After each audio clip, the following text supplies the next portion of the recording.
परिचय।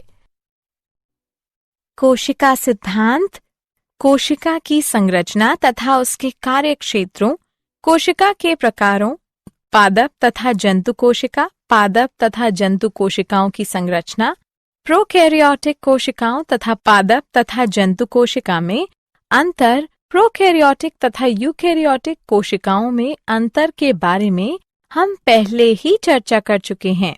हाँ, चलो अब हम यूकैरियोटिक कोशिकाओं की संरचना के विषय में चर्चा करेंगे। ओके, हम कोशिका झिल्ली तथा कोशिका भित्ति की संरचना तथा उनके कार्यों का भी अवलोकन यानी निरीक्षण करें।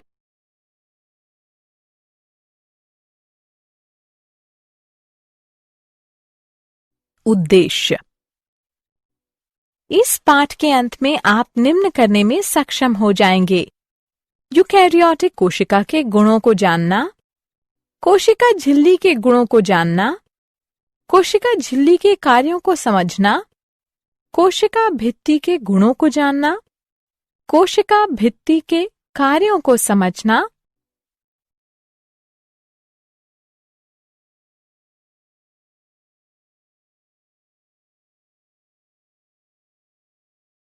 यूकैरियोटिक कोशिकाओं की संरचना। यूकैरियोटिक कोशिकाओं में स्पष्ट या निश्चित केंद्रक तथा कोशिका अंगक पाए जाते हैं। ये कोशिकाएं शैवाल यानी साइनोबैक्टीरिया को छोड़ करके कई समूहों में कवक, फंजाई तथा अन्य पौधों तथा जंतुओं में पाई जाती है। एक विशिष्ट यूकैरियोटिक कोशिका में एक कोशिका झिल्ली, केंद्रक तथा जीव द्रव्य पाया जाता है। यूकैरियोटिक कोशिकाओं में आनुवांशिक पदार्थ गुणसूत्रों के रूप में व्यवस्थित रहते हैं। यूकैरियोटिक कोशिकाओं में कोशिकीय कंकाल जैसी संरचना भी पाई जाती है।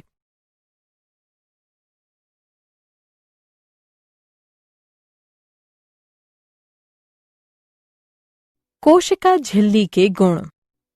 कोशिका झिल्ली को जीव द्रव्य झिल्ली भी कहते हैं। यह एक जैविक झिल्ली है जो कि कोशिका यानी जीवित कोशिका के आंतरिक भाग को बाह्य वातावरण यानी निर्जीव परिवेश से पृथक करती है। कोशिका झिल्ली में कार्बोहाइड्रेट के साथ साथ लिपिड तथा प्रोटीन भी उपस्थित होते हैं। सबसे प्रचुर मात्रा में पाए जाने वाले लिपिड फॉस्फोलिपिड होते हैं। झिल्लियों में लिपिड तथा प्रोटीन के अणु असहसंयोजक बंधों द्वारा जुड़े होते हैं। लिपिड अणु सतत द्विक परत यानी दोहरी परत, जो कि लगभग 4 से 5 मिलीमीटर मोटी होती है, के रूप में व्यवस्थित होते हैं।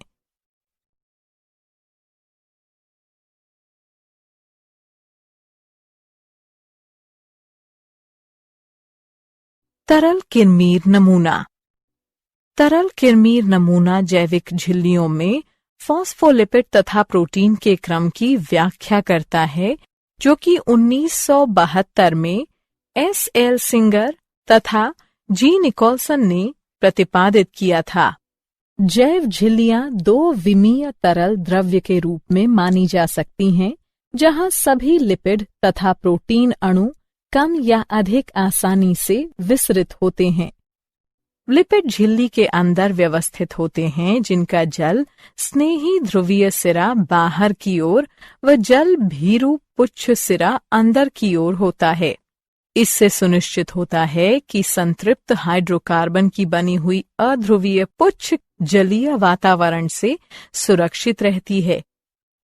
लिपिड दोहरी परत जल स्नेही यानी हाइड्रोफिलिक सिरे तथा जल भीरू हाइड्रोफोबिक पुच्छ का विन्यास ध्रुवीय अणुओं, उदाहरण अमीनो अम्लों, न्यूक्लिक अम्लों, प्रोटीनों, कार्बोहाइड्रेटों तथा आयनों के विसरण द्वारा झिल्ली के पार जाने को रोकता है, किंतु सामान्यतः जल भीरू हाइड्रोफोबिक अणुओं के निष्क्रिय विसरण की अनुमति देता है।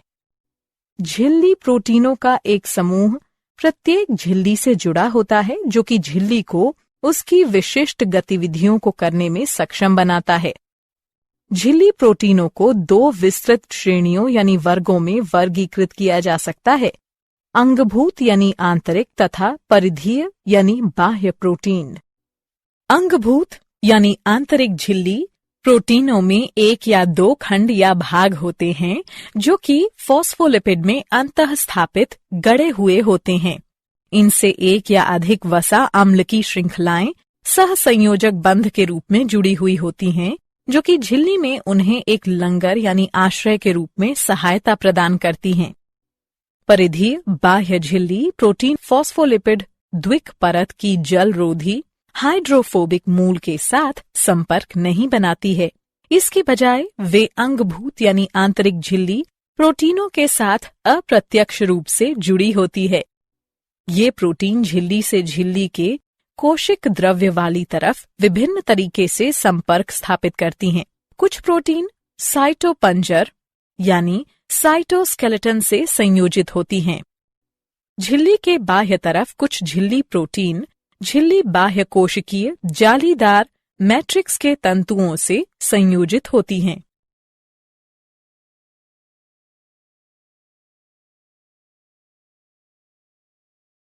कोशिका झिल्ली के कार्य। कोशिका के अवयवों को धारण करना कोशिका झिल्ली अर्धतरल जीव द्रव्य अवयवों को धारण करती है। वैयक्तिकता पृथकत्व जीव द्रव्य कला कोशिका के आकार तथा वैयक्तिकता को बनाए रखती है। सुरक्षा जीव द्रव्य कला जंतु कोशिका को आघात से सुरक्षित रखती है। अतिरिक्त सुरक्षा तथा सहारे के लिए पादप कोशिका में जीव द्रव्य कला के ऊपर एक भित्ति पाई जाती है।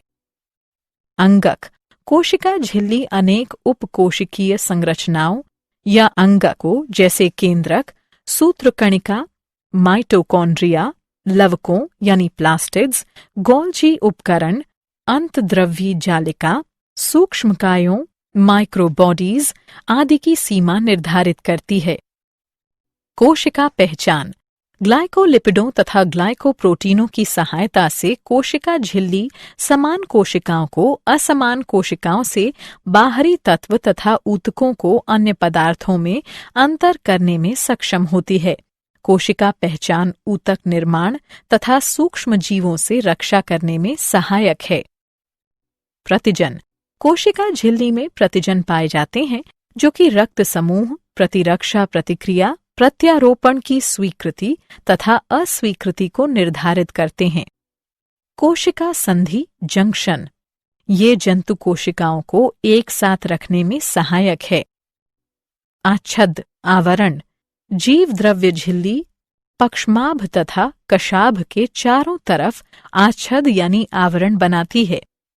सूक्ष्मांकुर ये झिल्ली का बहिर्वलन होते हैं जो कि अवशोषण को बढ़ाने में विशेषीकृत होते हैं। कोशिका द्रव्यीय सेतु जीव द्रव्य तंतु प्लाज्मोडेस्मेटा तथा गैप संधि जंक्शन निकटवर्ती कोशिकाओं के मध्य कोशिका द्रव्यीय सेतु का निर्माण करते हैं। परासरण यह झिल्लियों में उपस्थित विशिष्ट जल चैनलों की उपस्थिति के कारण होता है। एंडोसाइटोसिस झिल्ली पुटिकाओं के विकास के कारण पदार्थ का अंतर्ग्रहण या एंडोसाइटोसिस होता है। एक्सोसाइटोसिस यह एंडोसाइटोसिस के ठीक विपरीत होता है। इसमें अपशिष्ट उत्पाद तथा स्रावी पदार्थ कोशिका से बाहर त्याग दिए जाते हैं। अंतर कोशिका संचार जीव द्रव्य झिल्ली एक लचीली सीमा बनाती है। यह कोशिकीय अवयवों को सुरक्षा तथा कोशिका संरचना को सहारा प्रदान करती है। भौतिक बाधा यानी रोक फॉस्फोलिपिड द्विपरत कोशिका के आंतरिक तत्वों को कोशिका के बाह्य तत्वों से पृथक यानी अलग करती है। चयनात्मक पारगम्यता यह झिल्ली द्वारा आयनों, पोषक तत्वों तथा अपशिष्ट अणुओं के प्रवेश तथा निकास को नियंत्रित करती है।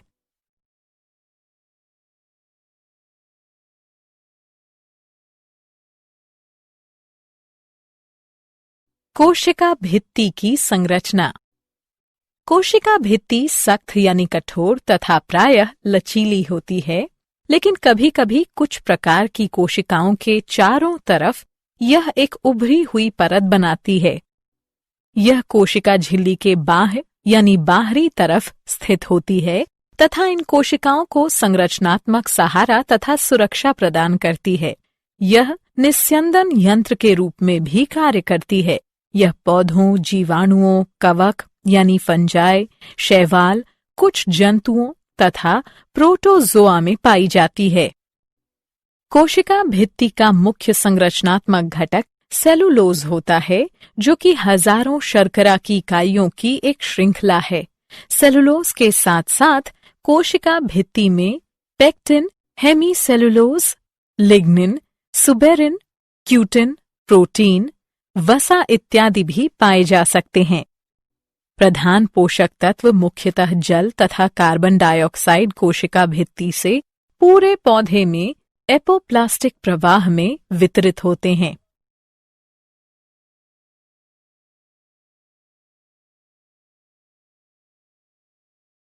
मध्य पटलिका।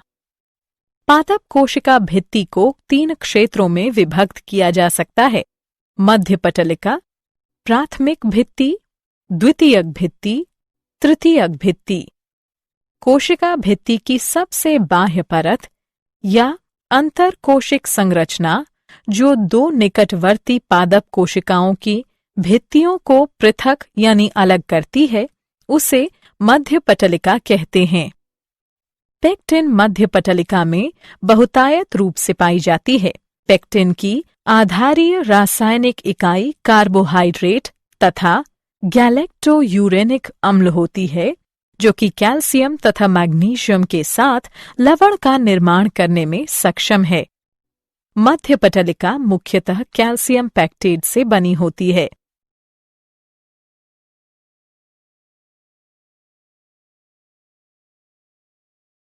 प्राथमिक भित्ति। एक पौधे की प्रारंभिक भित्ति ही प्राथमिक भित्ति होती है, जो कि मध्य पटलिका के भीतर यानी अंदर पाई जाती है। प्राथमिक भित्ति मध्य पटलिका की दोनों सतहों पर विकसित होती है। प्राथमिक भित्ति सेलुलोज, हेमीसेलुलोज, पेक्टिन तथा लिनिन से मिलकर बनी होती है। अधिकतर पादप कोशिकाओं की प्राथमिक भित्ति अर्धपरागम्य होती है, जो कि 30 से 60 किलो डाल्टन वाले छोटे अणुओं अथवा प्रोटीनों को ही पार जाने की अनुमति देती है।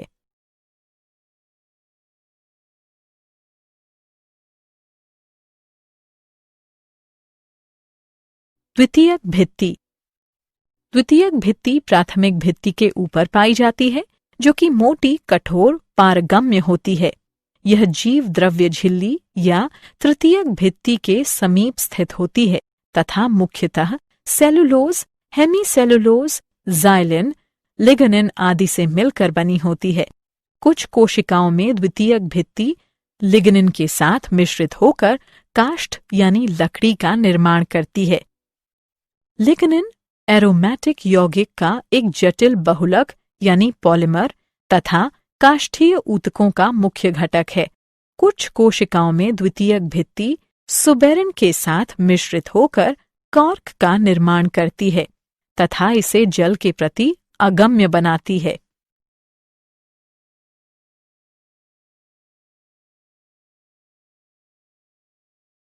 तृतीयक भित्ति।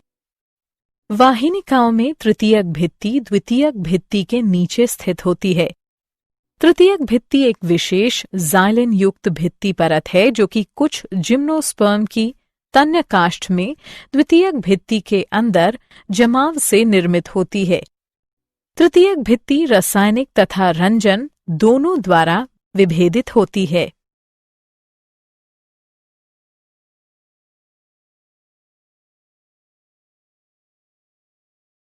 कोशिका भित्ति के कार्य। कोशिका भित्ति का मुख्य कार्य दाब रिक्तिका यानी झिल्ली की भांति कार्य करना है।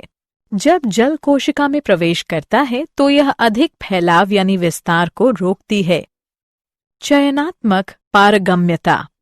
यह झिल्ली से आयनों, पोषक तत्वों तथा उत्सर्जी अणुओं के प्रवेश तथा निकास को नियमित करती है।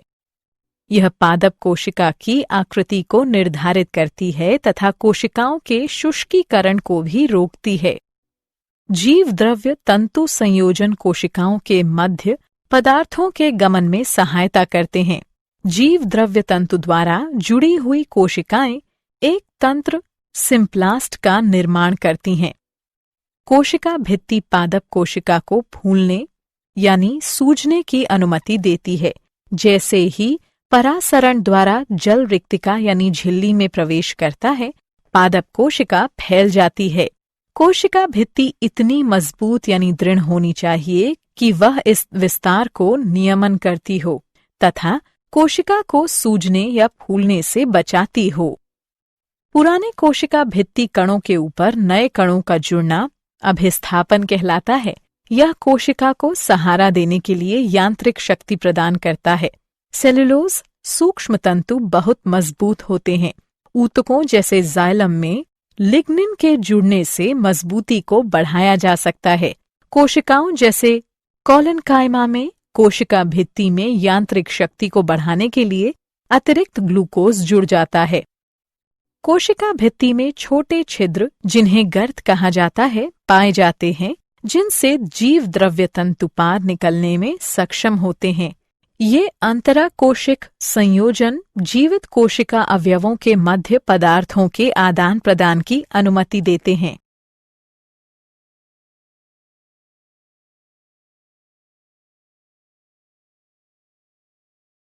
क्या आप जानते हैं 1855 में नागेली तथा क्रेमर ने कोशिका झिल्ली शब्द प्रतिपादित किया।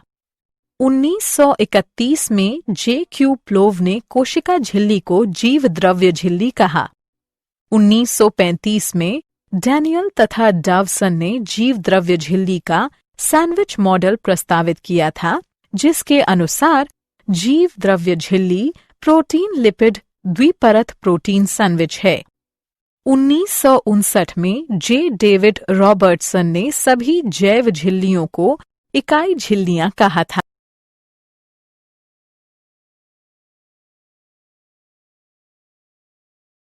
सारांश। आइए हमने जो कुछ सीखा है उसे संक्षेप में दोहराएं। जीव द्रव्य झिल्ली ग्लूकोज 6 फॉस्फेट के प्रति अपारगम्य होती है।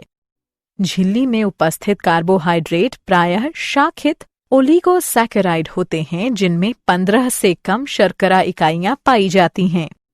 लिपिडों तथा प्रोटीनों के मध्य सामान्यतः सहसंयोजक बंध पाए जाते हैं, जो कि क्रमशः ग्लाइकोलिपिड तथा ग्लाइकोप्रोटीन का निर्माण करते हैं। जीव द्रव्य झिल्ली चयनात्मक पारगम्य होती है तथा कई अणुओं के परिवहन की सुविधा मुहैया कराती है। जीव द्रव्य झिल्ली कार्बोहाइड्रेट के साथ साथ लिपिड तथा प्रोटीन से मिलकर बनी होती है।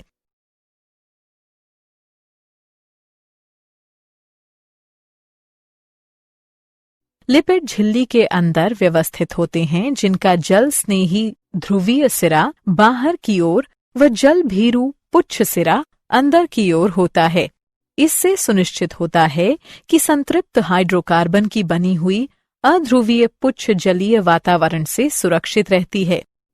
सिंगर तथा निकोलसन ने जीव द्रव्य झिल्ली का नवीनतम मॉडल यानी नमूना तरल कार्मीर नमूना प्रतिपादित किया है।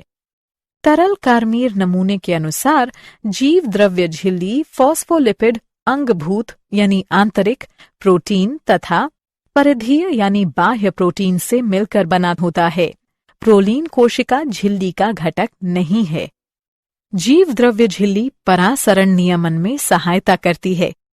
जीव द्रव्य झिल्ली एकल लिपिड परत तथा 2 प्रोटीन परतों से मिलकर बनी होती है।